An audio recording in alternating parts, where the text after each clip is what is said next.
Hello everyone, this is Remlace from 40k Theories, and welcome to the December 2021 edition of the Patreon Q&A sessions. Before we continue, I just want to thank Narina for covering the last edition because my illness got so bad I could barely even talk. You can probably still hear on my voice that I'm not 100%, but I'll do the best I can. So, as always, if you would like your questions answered, click the link in the video description below and help support the channel by becoming a patron. Now, let's jump into the questions before I cough myself to death again. Griffin of my tasks, are demon princes effectively avatars for their respective chaos gods? They're imbued with the essence of their patron chaos god, but at the same time you can have demon princes who are not aligned with any of the chaos gods. For example, you have Lorgar and Perturbo being the two main examples, alongside with Be'lakor. They're chaos undivided, so you can't really say they're an avatar of any chaos god, to be honest. If by avatar you mean that they have the essence of their patron god inside them, then in a way, yes, they are, but at the same time, they're not. Demon princes are a bit of a weird subject because they're both aligned with a chaos god but assumed to have their free will. It's kind of a weird, messy subject.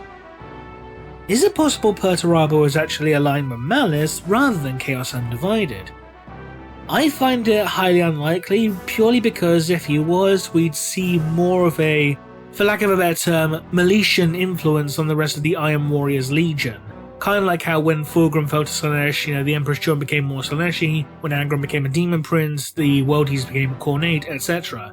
And given how the Iron Warriors are still effectively undivided, I don't think Perturbo would have aligned himself with Malice. I mean, if he had to pick a Chaos God to align himself with, it probably would be Malice, but at the same time, Perturbo is not really that kind of guy, but then again, he did offer up the gene seed of the Imperial Fist as a sacrifice to attain demonhood, so who knows at this point. Voice of the Emperor asks, what is it about the Emperor's sword that allows it to permanently kill demons outside of the warp? It's to do with the fact that it's imbued with the Emperor's own psychic power. It's kind of like how with the Spear of Rust, which was also forged by the Emperor, that was imbued with the Emperor's own psychic power, which allowed it to temporarily drive the Taint of Chaos from Horus's body. Basically, because the Emperor himself is considered anathema to all demon kind, except for Draknien, because Draknien was like the only demon strong enough to withstand the Emperor's sword, and basically go, that barely tickled, bitch. It's basically due to the fact that the Emperor's own psychic power is channeled through the blade. Kind of like a Force sword, but at the same time it's not, because you don't need to be, proficient psychic to be able to wield it, because Guilliman can still wield it, even though according to Dark Imperium Book 1, all Primarchs are psychers to some degree.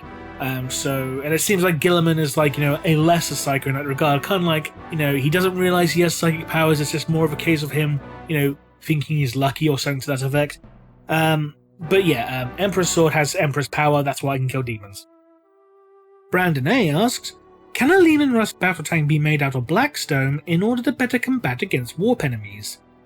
I sincerely doubt it. To be honest, I don't really think it's feasible to try and make a tank out of like stone or glass, because it'd be quite brittle, I imagine, in comparison to various metallic alloys. I'm not an engineer or a chemist or, physicist by any degree, so I could be wrong here, but I just view the idea as being extremely unlikely and unwieldy. And there's also the fact that Blackstone can be polarized in two different ways, so you can go, hey, we've got a Blackstone tank, oh great, it's now been polarized to attract psychic powers rather than nullified. It's a psychic booster now. Great, that's not going to help against demons. Are there any other demons of Chaos Undivided besides Furies that are not touched by a god?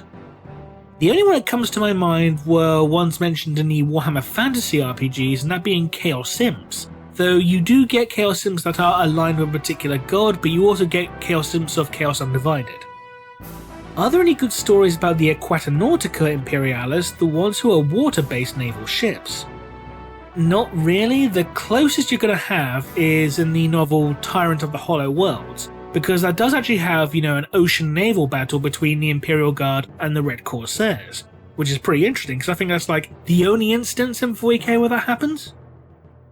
Brent Feast asks, do you think we'll ever get any 40k models closer to essentially being a dragon than the Helldrake? Probably some form of Chaos Titan from Forge World or Chaos Knight, or some other Chaos Demon engine. Because I think the only other thing that comes close to being like, a dragon, for Chaos at least, are things like the Forge Fiend and Mauler Fiend. You could potentially have things like giant Squighawks for Orc Beast Snaggers, because Squighawks are themselves very much like dragons or pterosaurs. So, if they decide to have like flies for Beast Snaggers to have like, Squighawks, you could have dragons, quote unquote, in that regard. If Games Workshop was to ever try and give every faction multiple codices in the vein of the Imperium, Chaos, Eldari, and Tyranids, is there anything they could potentially do for Orcs or Necrons to make this possible without significantly changing their lore? Not too sure for Necrons, but for Orcs at least, you could do things like, clan army lists. So for example, you could do like Codex Evil Sons, which would basically be like a Cult Speed army. You could do Codex Snakebites, which would be like a Beast Snaggers army. Codex Blood Axes to have like looted Imperial vehicles and like maybe human mercenary allies or Ogrins and stuff like that in it. That kind of thing. What would you give each Primarch for Sanguinala? Chocolate eggs. Austin Horner asks, spoilers for the Twice Dead King Ruin. Okay, I'm sorry, Austin. I know this is like the second time I've got one of your questions, and I had to skip because I have recently started reading this book, so I don't really want to look at this question and have the novel potentially spoiled, so I'm going to skip over this question. I'm sorry, Austin. I'll try and have it finished by next Q&A, so if you want to post a comment in that, I'll try and get to it then. Again, I'm really sorry, because this is like the second time I've had to do this. Just unfortunate time when you have a question about a book that I've only just started reading, so I'm really sorry. Samurai of the Emperor asks, do the people of Mars have free will, or are they all mindless robots? They have free will in a sense that anyone in the Imperium itself has free will. It's just it's like you do get heretics and stuff who, can be found guilty of trying to do things like, innovating new technology or performing unsanctioned modifications, technological heresy, that kind of thing.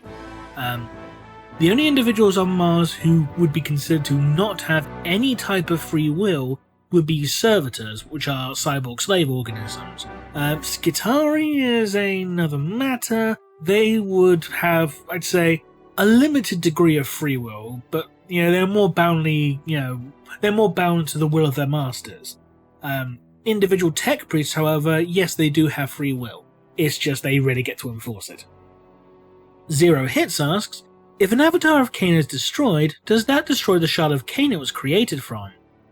From what I can recall from one of the old Eldari codices, I think it was actually 2nd edition's Codex Eldar that said this, that if an avatar of Cain is destroyed, it basically regrows itself within the heart of a craft world.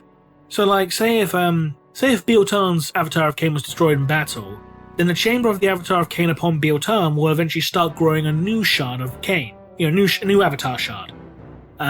So it's kind of like demonic banishment in a way, like, you can destroy a demon, but it'll come back, 100 years later or something to that effect. So yeah, it's something like that at least. And finally, Lucanrun asks, in the 1996 short film Inquisitor, there's a cornate dragon trying to break through a portal. Are there any other descriptions of dragons in 40k? Okay, well firstly, that wasn't actually a dragon in the short film, it was actually the head of the 2nd edition Juggernaut of Khorne model. It does look like a dragon on there, but it is actually a Juggernaut of Khorne. As for dragons, there are things like, say, the Diablodon in the Deathwatch RPGs, for example. You got Helldrakes, you got Squighawks, which I mentioned earlier. You've got the Leviathan Salamanders upon Nocturne, which I mentioned in Old Earth. And you do have things like, dinosaurs and other giant reptiles mentioned throughout various pieces of background information. Like, for example, in the original Rogue Trader rulebook, there are rules for dinosaurs in your games. I know dinosaurs aren't dragons, but they're a close enough equivalent, thematically speaking. Giant reptile monster kind of thing. But as for, like, 4 legs, 2 wings, fire-breathing dragon, I'm pretty sure there's one out there somewhere. Because, I mean, like, even in the, Flesh of Cretacean novella, you got Godzilla in there for crying out loud, so there's bound to be a dragon somewhere. What the heck are vampires in 40k, and how do they and other warp creatures survive in the warp with all the demons around? Vampires are basically there, they're vampires, but instead of necessarily feeding on blood, they tend to feed off of psychic energy.